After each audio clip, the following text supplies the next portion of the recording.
Good morning, America. It's been 6 months since the election that many are calling the most divisive election in American history. President Jumbo, in his first few months in office, has seemingly not hesitated to enact his policies, with him coining the term Jumbonomics, as he has decided to spend a majority of the American budget on building numerous circuses across the country, while also making America's new #1 export, Faygo and cotton candy, as he says it's the only way to make America great. Some of his other policies include lowering the drinking age to 4 as, quote, it'll own the liberal sissies.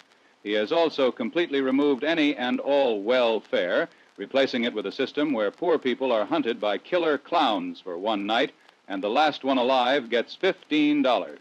President Jumbo has also forced California to leave the United States and is currently overseeing the construction of a wall to, quote, to keep out them dirty liberals, and has outlawed driving while sober.